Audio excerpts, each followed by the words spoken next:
Re release trend అనేది టాలీవుడ్లో ఎప్పటి నుంచో ఉంది. ఈ మధ్య కాలంలో కొన్ని రీ రిలీజ్ సినిమాలు అనేవి బాక్స్ ఆఫీస్ వద్ద మంచి వసూళ్ళని సాధిస్తూ ఉన్నాయి. ప్రధానంగా ఒక ఉద్దేశంతో ఈ సినిమాలకు సంబంధించిన రీ రిలీజ్లు అనేవి జరుగుతున్నాయి. అయితే మెగా హీరోలకు సంబంధించిన రీ రిలీజ్లన్నీ కూడా ఇప్పుడు అయితే సక్సెస్ఫుల్ అయినా డిజాస్టర్ అయినా సరే ఇప్పుడు ఆ సినిమాలను క్రేజ్ ఉన్న సినిమాలు ఏవైతే ఉన్నాయో వాటిని తమకున్న అభిమానులను అలరించేలాగా మళ్ళీ వాళ్ళని మాస్టర్ 4Kలోకి కన్వర్ట్ చేసి వాటిని ప్రేక్షకుల ముందుకు తీసుకురావటం అదొక సెలబ్రేషన్ లాగా మళ్ళీ రీ రిలీజ్ని కూడా డైరెక్ట్ రిలీజ్ కంటే కూడా ఒక హడావిడిలాగా కూడా చేస్తూ ఉన్నారు. అయితే వాటికి వచ్చిన వసూళ్లను పలు కార్యక్రమాలకి సేవా కార్యక్రమాలతో పాటు పార్టీలకు ఫండ్గా కూడా చేస్తూ ఉన్నారు. అయితే తాజాగా నందమూరి బాలకృష్ణ ఆయన కెరీర్లో వన్ ఆఫ్ ద బ్లాక్ బస్టర్గా నిలిచిన సమరసింహారెడ్డి అనే సినిమా మళ్ళీ ఆ సినిమాను రీ రిలీజ్ చేసేందుకు కూడా అభిమానులందరూ ముందుకు తీసుకువచ్చేందుకు ఇప్పుడున్న టెక్నాలజీకి అనుగుణంగా కూడా దాన్ని రీమాస్టరింగ్ చేసి దాన్ని తీసుకువచ్చేందుకు కూడా సన్నాహాలు జరుగుతున్నట్టుగా కూడా ఒక ప్రచారం వస్తుంది. అయితే మార్చి 2వ తారీఖు ఈ సమరసింహారెడ్డి సినిమాను మళ్ళీ అభిమానులను అలరించేలాగా వాళ్ళ ముందుకు తీసుకురావాలని చెప్పేసి దానికి సంబంధించిన వర్క్ అంతా జరుగుతుంది. గతంలో కూడా బాలకృష్ణ ఆయన కెరీర్లోనే బిగ్గెస్ట్ బ్లాక్ బస్టర్గా నిలిచిన నరసింహనాయుడును రీ రిలీజ్ చేశారు. అయితే అప్పటి పరిస్థితులు సరైన ప్రచారం అనేది లేక దానికి తగ్గట్టుగా ఊహించినంత హడావుడైతే నరసింహనాయుడికి రాలేదు. బట్ ఉంది అమ్మాయిలు అయితే ఆ సినిమాను ఎప్పుడు డైరెక్ట్ రిలీజ్ అప్పుడు ఎంత ఎంజాయ్ చేశారు. ఇప్పటి జనరేషన్ కూడా బాలయ్య అమ్మాయిలు ఎవరైతే ఉంటారో వాళ్ళు ఒక సెలబ్రేషన్ లాగా ఒక పండగలాగా కూడా నరసింహనాయుడు రిలీజ్ని వాళ్ళంతా కూడా సెలబ్రేట్ చేసుకోవడం జరిగింది. అయితే ఇప్పుడు ఈసారి సమరసింహారెడ్డి సినిమాను అంతకంటే ఎక్కువగా గ్రాండ్గా ఒక ప్రచారాన్ని ముందు నుంచి కూడా నిర్వహిస్తూ దీన్ని మార్చి 2వ తారీఖున తీసుకురావాలని చెప్పేసి కూడా భావిస్తూ ఉన్నారు. నిజానికి ఒక 90s కిడ్స్ ఎవరైతే ఉంటారో 90s జనరేషన్కి సంబంధించిన ఎవరైతే ఉంటారో బాలకృష్ణ సినిమా అంటే అప్పుడు 2 సినిమాలు మనకి ఎక్కువగా వినిపిస్తూ వచ్చాయి.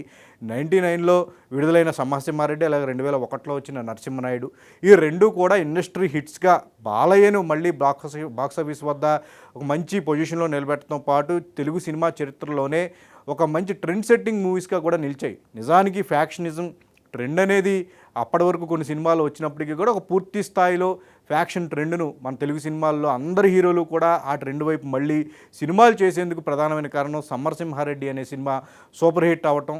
అది బాలయ్య కెరీర్లోనే 6 కోట్ల పెట్టుబడితో ఆ సినిమాని తీస్తే ఓవరాల్గా ఆ సినిమా 365 రోజుల పాటు ఆ సినిమా ఆడింది. చెప్పాలంటే కనుక ఆ రోజుల్లో 1 సంవత్సరం పాటు ఆ సినిమా ఆడటం అంటే చాలా గొప్ప విషయం. అంత లాంగ్ రన్ను కలిగి ఉన్న సినిమా కూడా అప్పుడు ఆ సినిమా రికార్డు సృష్టించడం జరిగింది. 6 కోట్ల పెట్టుబడితో తీస్తే డిస్ట్రిబ్యూటర్ షేరే 15 కోట్ల వరకు కూడా ఆ రోజుల్లో, అంటే ₹5 ₹10 టికెట్ ఉన్న ఆ రోజుల్లోనే ఆ స్థాయి షేర్ను ఆ సినిమా పెట్టుబడికి డబుల్ అంటే 12 కోట్ల కంటే ఎక్కువ ఎక్స్ట్రాగా మళ్ళీ ఒక 3 కోట్లను కూడా డిస్ట్రిబ్యూటర్ షేర్గా తీసుకురావడం అతిపెద్ద లాభదాయకమైన సినిమాకు కూడా ఆ రోజు బాలకృష్ణ కెరీర్తో పాటు తెలుగు సినిమా ఇండస్ట్రీలో కూడా నిలవటం జరిగింది.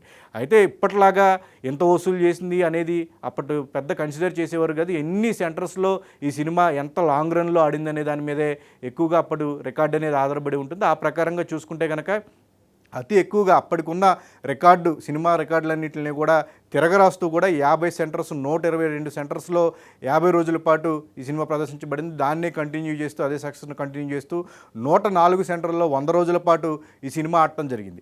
ఆ తర్వాత 175 రోజుల్లో కూడా రికార్డు స్థాయిలో 30 సెంటర్స్లో ఈ సినిమా ఆడటం జరిగింది. అలాగే 272 రోజులు 3 సెంటర్స్లో, అలాగే 365 రోజులు ఇందాక చెప్పుకున్నట్టు సంవత్సరం అంతా కూడా ఒక థియేటర్లో ఆ సినిమా ఆడటం జరిగింది. ఇలా అనేక రికార్డులను బాలయ్య కెరీర్లో ఈ సినిమా ఆయన పేరున రాయటం జరిగింది. అలాగే ట్రెండ్ను మార్చడంలో కూడా అప్పటి వరకు ఉన్న సినిమా కమర్షియల్ సినిమా ట్రెండ్ను ఒక్కసారిగా యాక్షన్ వైపు మళ్ళించి అందరు హీరోలు కూడా ఇదే ట్రెండ్ను బాలయ్య సినిమా చేసి హిట్ కొట్టారు అనగానే మిగతా స్టార్ హీరోలు కూడా మనం ఎందుకు చేయకూడదు ఇదే తరహా సినిమా, ఇప్పుడు ఈ సినిమాకి ఎంత వాల్యూ ఉంది కదా అని చెప్పేసి ఒక్కసారిగా టాలీవుడ్ అంతా కూడా కథల విషయంలో కూడా ఫ్యాక్షన్ కథల వైపు మళ్ళటం జరిగింది.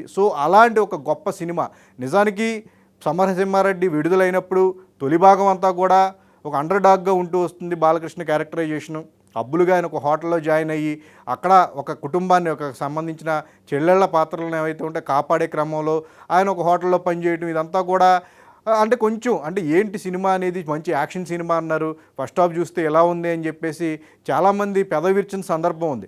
బట్ ఎప్పుడైతే ఇంటర్వెల్ బ్యాంగ్ అయ్యి సెకండ్ హాఫ్ మొదలవుతుందో సెకండ్ హాఫ్లో సమరసింహారెడ్డిగా బాలయ్య రైన్లోంచి ఎంట్రీ ఇస్తారో అప్పటి నుంచి కూడా ఒక్కసారిగా సినిమా అనేది పీక్ను అందుకోవడం జరిగింది. అది మొదలు క్లైమాక్స్ వరకు కూడా గూస్ బంప్ మూమెంట్స్ అనేవి వన్ బై వన్ వస్తూ ఉండటం. సో ఈ సినిమా ఎవరైతే ఫస్ట్ హాఫ్ని చూసి కొంతమంది పెదవి విరిచి చాలామంది అభిమానులు సినిమా యాక్షన్ అన్నారు, ఫ్యాక్షన్ అన్నారు, చీర చూస్తే బాలకృష్ణతో ఏంటి పిండి రూపిస్తున్నారని చెప్పేసి కొంత ట్రోలింగ్ కూడా జరిగింది. ఒక నెగిటివ్ ప్రచారం అనేది కూడా ఫస్ట్ హాఫ్ వరకు కూడా సినిమా చూసిన వాళ్ళు మాట్లాడుకోవడం జరిగింది. కొంతమంది ఫస్ట్ హాఫ్ చూసి కూడా వెనక్కి వెళ్ళిపోవడం జరిగింది. ఎప్పుడైతే పూర్తిగా సెకండ్ హాఫ్ను సినిమా చూశారో ఒక్కసారిగా టర్న్ అయిపోవడం జరిగింది. ఈ సినిమా క్లైమాక్స్ వచ్చేసరికి బాలయ్య కెరీర్లోనే ఇప్పటివరకు ఎలాంటి ఒక క్యారెక్టరైజేషన్, పవర్ఫుల్ క్యారెక్టరైజేషను చూడలేదు. ఆయన చెప్పిన రాయలసీమ స్లాంగ్లో చెప్పిన డైలాగులు కానీ అదంతా కూడా ఒక ట్రెండ్ సెట్టింగ్.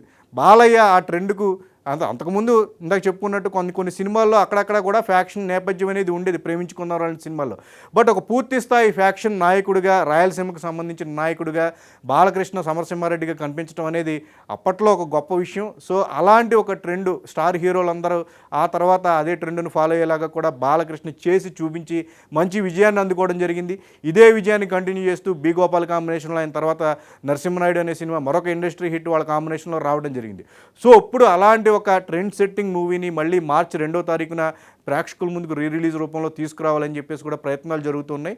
అయితే అంటే ఒక కోఇన్సిడెన్సో ఏమనుకోవాలో మరి ఏందో అనుకోవాలి, కానీ బాలకృష్ణకి రవితేజకి ఎప్పుడు కూడా కొంత కాంపిటీషన్ అనేది నడుస్తూ ఉంది. గతంలో కూడా వాళ్ళ ఇద్దరు సినిమాల విషయంలో ఒకేసారి ఒకే సీజన్లో ఒకే డేట్కి వాళ్ళిద్దరు నటించిన సినిమాలు రావడం అనేది జరిగింది. అయితే ఇంతకు ముందు వరకు కూడా రవితేజ ఈ విషయంలో బాలకృష్ణను మించి హిట్స్ అందుకోవడం జరిగింది. కృష్ణ, అప్పుడు ఒక్క మగాడు, ఇలాంటి కొన్ని వచ్చినప్పుడు సినిమాలు వచ్చినప్పుడు. బట్ భగవంత్ కేసరి, టైగర్ నాగేశ్వరరావు గత ఏడాది వచ్చినప్పుడు భగవంత్ కేసరి అనే సినిమాతో మళ్ళీ బాలయ్య అన్నిటికీ కూడా ఒక సమాధానం చెప్తూ రవితేజ కంటే ఒక మంచి సక్సెస్ఫుల్ మూవీని ఆ సినిమాతో అందుకోవడం జరిగింది. అయితే ఈసారి జరుగుతున్న రిలీజ్ విషయంలో కూడా ఇక్కడ మార్చి 2వ తారీఖు బాలయ్య సమరసింహారెడ్డి రిలీజ్ అవుతూ ఉంటే రవితేజ నటించిన కిక్ సినిమాను కూడా మళ్ళీ రిలీజ్ చేసేందుకు సన్నాహాలు జరుగుతున్నాయి. మరొకసారి రిలీజ్ విషయంలో కూడా రవితేజ బాలకృష్ణతో మరొకసారి పోటీ పడుతున్నారు. బట్ గతంలో కాకుండా ఎవరి అభిమానులు వాళ్ళు తమ హీరోలకు సంబంధించిన సినిమాలను మళ్ళీ ఒక సెలబ్రేషన్ లాగా చేసుకోవడం, ఒక కాజు దృష్ట్యా ఈ సినిమాల విడుదల అనేది ఉంటుంది.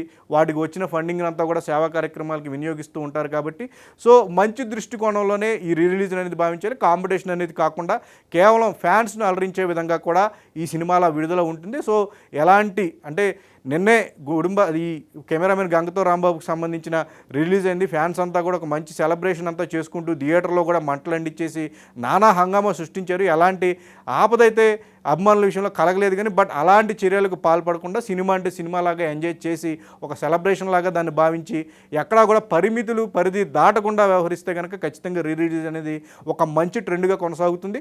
ఇలాంటి ఒక మంచి కాస్తో ఉంటున్నాయి కాబట్టి ఇలాంటి అప్పుడప్పుడు సక్సెస్ఫుల్ సినిమాలను, అభిమానులు కోరుకునే సినిమాలను కూడా ఎలా మళ్ళీ రీమాస్టరింగ్ చేసుకొని 4Kలో కన్వర్ట్ చేసుకొని ఆడియోని అంతా కూడా కన్వర్ట్ చేసిన టెక్నాలజీకి అనుగుణంగా మళ్ళీ తీసుకురావడం అనేది ఒక మంచి విషయంగానే మనం పరిగణించాల్సి ఉంటుంది. మార్చి 2న రాబోతున్న సమరసింహారెడ్డి, నరసింహనాయుడు కంటే ఒక మంచి ముందు నుంచి కూడా ఒక మంచి ప్రచారంతో ఒక మంచి దీనికి సంబంధించి ఆడియన్స్ అంతా కూడా ప్రిపేర్డ్గా ఉంటున్నారు కాబట్టి సో ఇది ఏ అంత మేరకు సక్సెస్ అవుతుంది, నరసింహనాయుడిని మించి ఈ సినిమాకి సంబంధించి వసూలు ఏ మేరకు వస్తాయనేది మాత్రం మనం వెయిట్ చేసి చూడాలి.